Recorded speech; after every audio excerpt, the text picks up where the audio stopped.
Chapter 4, Mishnah 1. Like the previous chapter, this chapter describes the workings of a court. The first Mishnah opens with a rule about examining witnesses. In both monetary cases and capital cases, the witnesses are subject to investigation and questioning.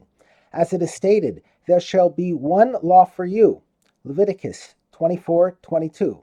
That is, one law for both monetary and capital cases. Since witnesses require investigation and questioning in capital cases, we derive from this verse that they require investigation and questioning in monetary cases as well. This Mishnah and the next list 10 ways in which capital and monetary cases are different. What is the difference between monetary cases and capital cases? 1. Monetary cases are tried by 3 judges, but capital cases are tried by 23 judges. 2.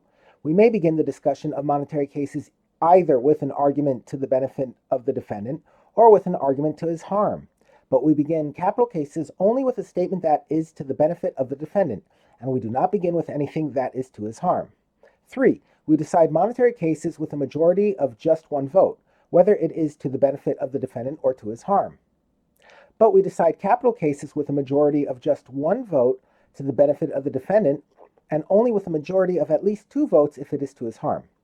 4. We reverse a verdict in monetary cases whether the reversal is to the benefit of the defendant or to his harm.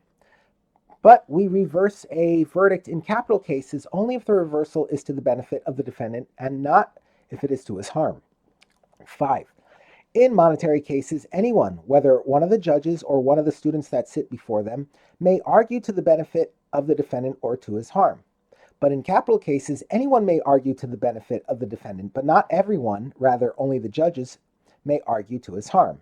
6. In monetary cases, one who argued to the harm of the defendant may later argue to his benefit, and one who argued to his benefit may later argue to his harm.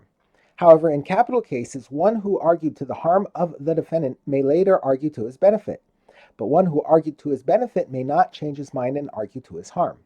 7. Monetary cases must be discussed in the daytime, but may be concluded even at night.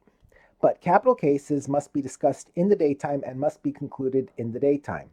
8. Monetary cases may be concluded on the same day they were begun, whether the verdict is to the benefit of the defendant's favor or to his harm. But capital cases may not be concluded on the same day, only if the verdict is to the benefit of the defendant, and they have to be concluded on the next day if the verdict is to his harm.